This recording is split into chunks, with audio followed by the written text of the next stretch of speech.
It's funny when we talk about marketing your art online, most of the time people immediately jump to social media. Right. But you sent over this guide, and it's got me thinking about a different approach, a way to like really connect directly with the people who genuinely resonate with your work. Yeah. Email marketing. It's so interesting you say that because honestly, so many artists I speak to, their immediate reaction is like, email. Really? Yeah. That's a bit old school for the art world, Yeah. isn't it? But honestly, I think in a world of, constantly changing algorithms and like fleeting feeds and all of that, email offers this level of control, this direct access. That's really powerful. Yeah, there's something about that direct line to someone's inbox that feels more, I don't know, more intimate somehow, more personal. Absolutely. And I'm curious, with this guide, focusing specifically on artists, what sets this apart? What sets email marketing apart from, say, just like blasting updates on social media? I think it really comes down to relationships. You wouldn't approach like a seasoned collector at an art fair the same way you would chat with someone who's just discovering your work for the first time, right? Right.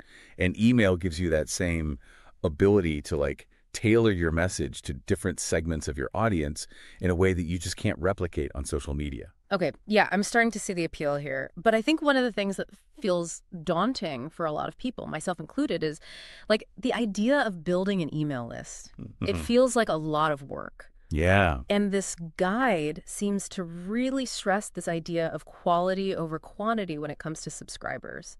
Yeah. So why is that so important, especially for artists? Imagine, right? You're exhibiting at a gallery and someone stops by your booth and they're just truly captivated by your work. Mm-hmm. They want to know more. Maybe they're even thinking about, investing in a piece someday. Right.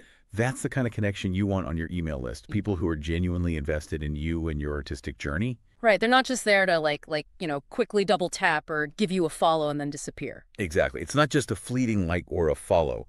They're there because your art really speaks to them on a deeper level.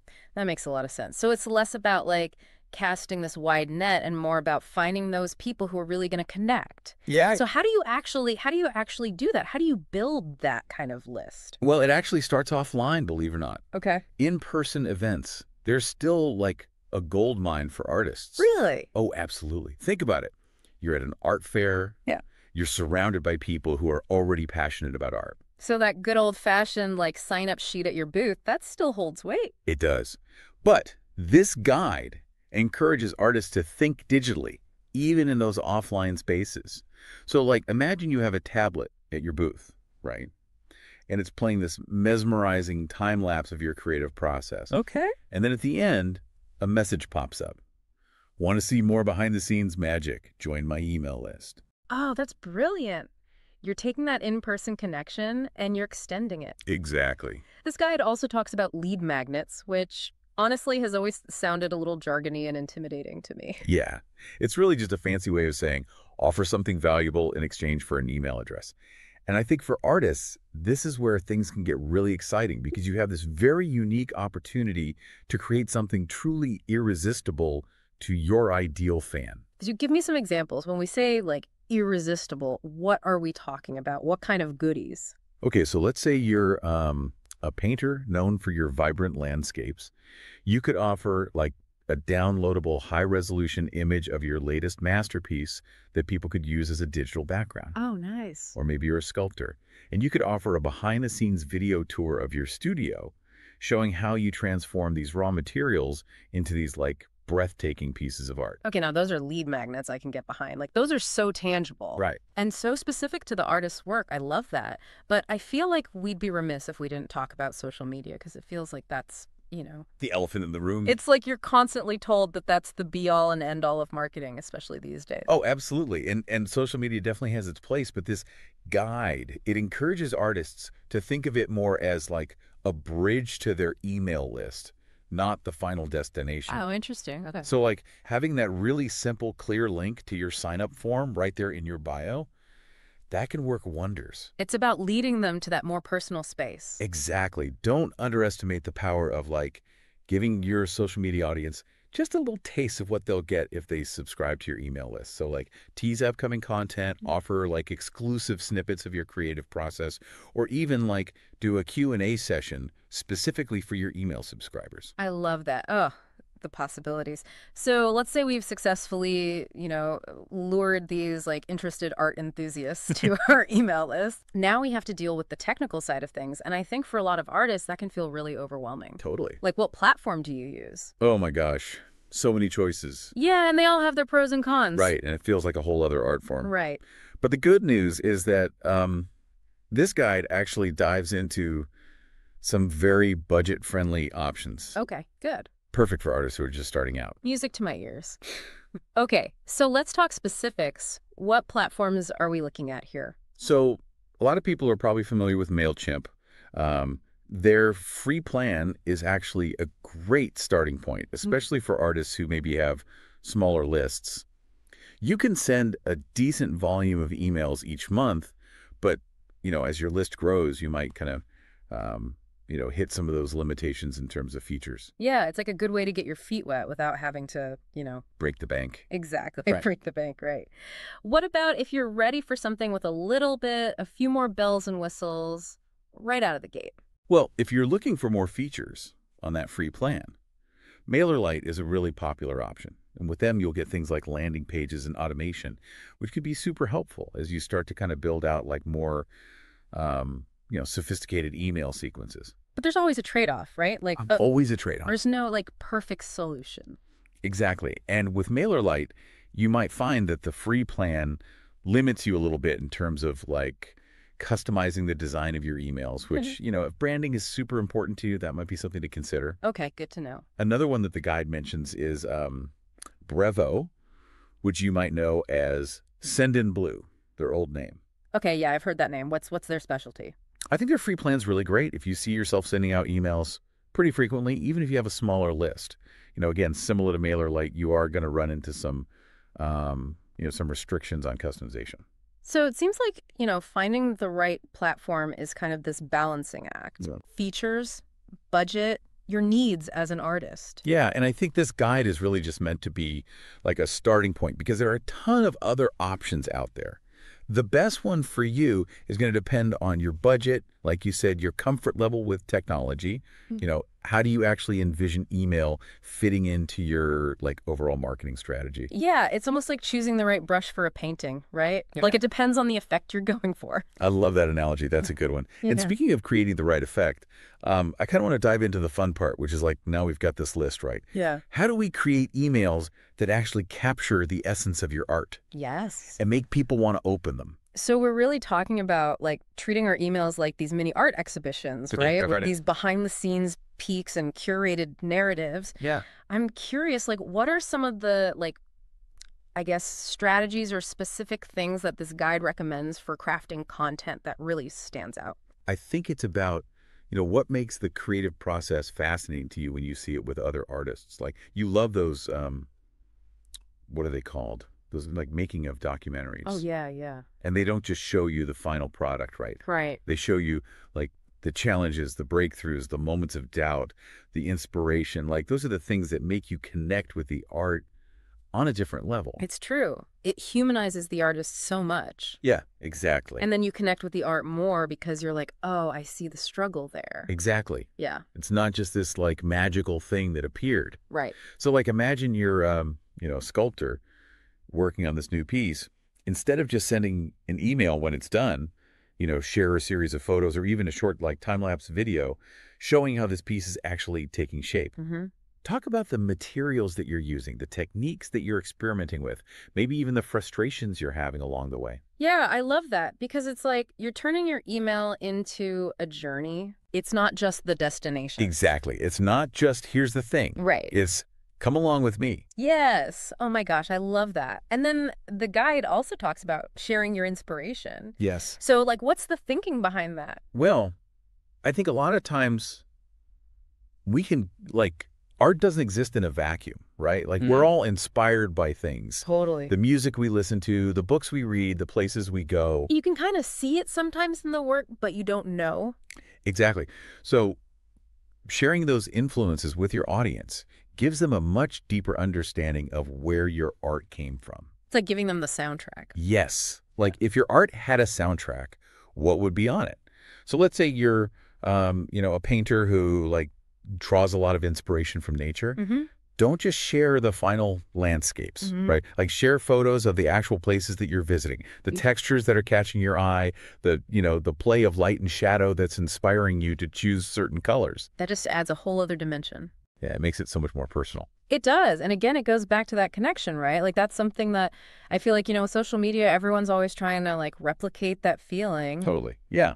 But email just doesn't. But this guide also doesn't shy away from the writing aspect of it. Right. Which I know for a lot of artists, I can already like hear the groans. Yeah. I'm visual. I don't write. Make things. Exactly. So what advice does it offer for actually, crafting emails that are engaging and, well written? I think realizing that writing marketing emails is a very different skill set than, let's say, writing an artist's statement for a gallery show. Right. Like you don't need to get all overly intellectual. Right. Pretentious. Right. You're not trying to be esoteric here. Yeah. You're simply trying to connect with someone in a way that feels clear, concise, and compelling for them to keep reading. Yeah. Okay. So what's the secret sauce? So I think this guide kind of breaks it down into a few key ingredients. First, I would say, before you even write a word, think about your ideal reader. Okay. Who are you writing this to? Like what kind of language do they use? What are they interested in? What kind of tone resonates with them? It's like meeting them where they are. Exactly. Yeah. So once you have a sense of who your audience is, then focus on writing conversationally. Yeah. Imagine you're just chatting with a friend over coffee, telling them about your latest project. Yeah, how would you describe it without being all jargony? Yeah. Yeah, and I think also when you're thinking about the actual structure of your email, think about it almost like composing a painting. Okay. You wouldn't just throw a bunch of random colors on a canvas and call it a day, would you? No. So don't do that with your email.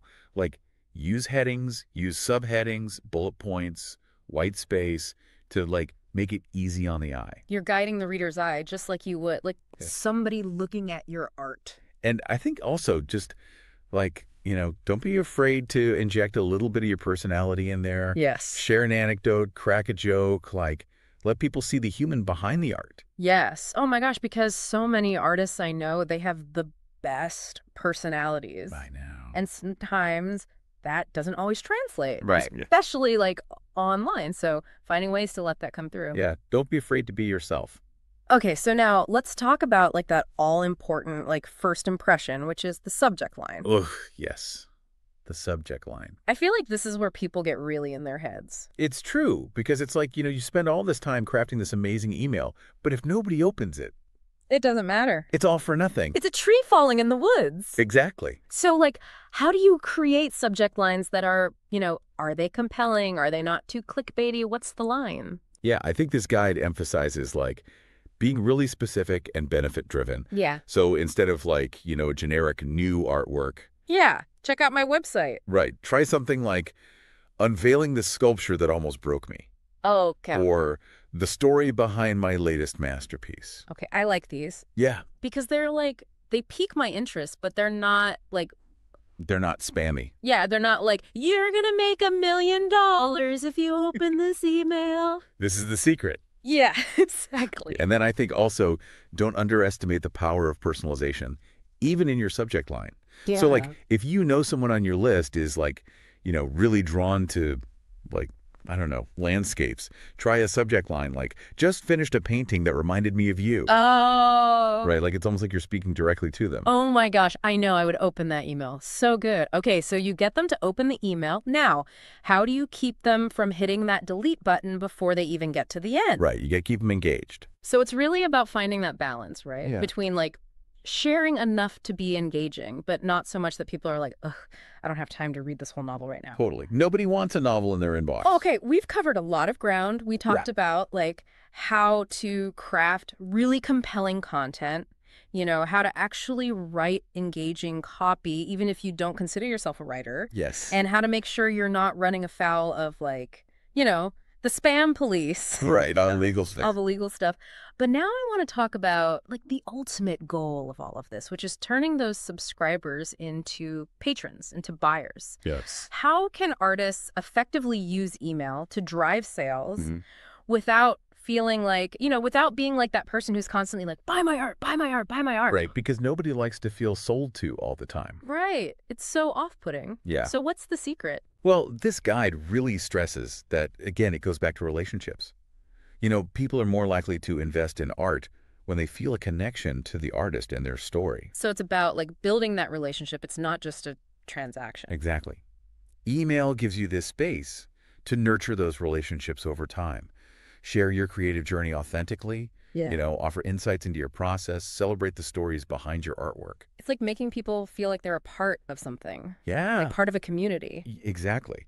And then, when you do have new work to promote or a new collection or something, think about how you can kind of weave that into the larger narrative. So instead of it just being like, here's a thing, buy it. Yeah. It's more about like, okay, how do you provide that context Yeah. and that storytelling around it? Imagine like you're a ceramicist and you have this new line of mugs, right, that are inspired by botanical forms. So instead of sending an email that's just like, here are my mugs, and it's just photos and prices, share the journey of how those pieces came to be. Like, did you spend weeks sketching different like plant structures? Were you like experimenting with all these different glazes, trying to capture like the subtle hues of like, petals and leaves? Okay. Yeah. I'm already more interested in the mug. Right. Because like those details are they're just so much more captivating. Exactly. And then when you do include that call to action, make it really clear and enticing and easy for people to follow. Yeah. So instead of just saying, visit my website, you might say something like, bring the beauty of nature to your table, and have a button that like, takes them directly to that product page. I would click that button. Exactly. That sounds lovely.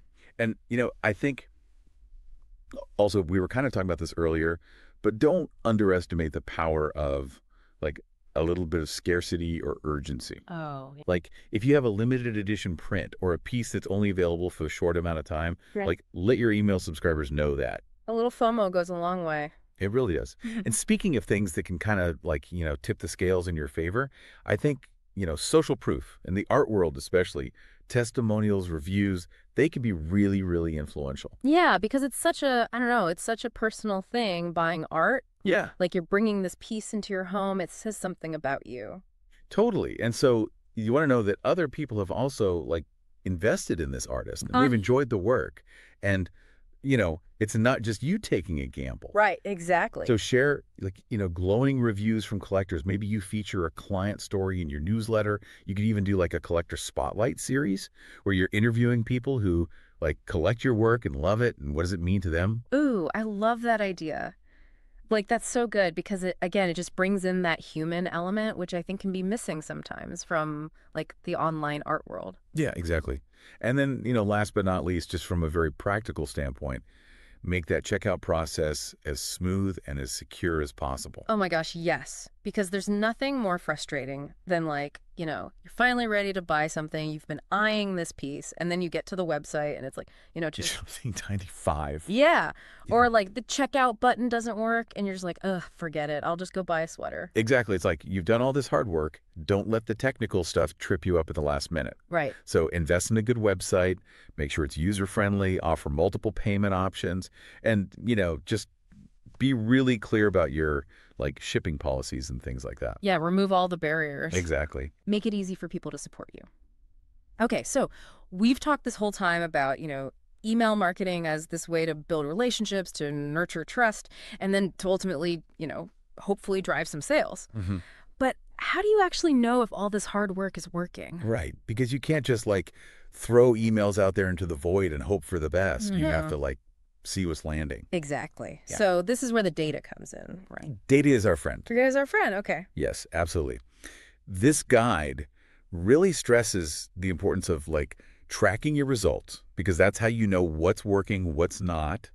And then you can use that information to continuously improve your strategy over time.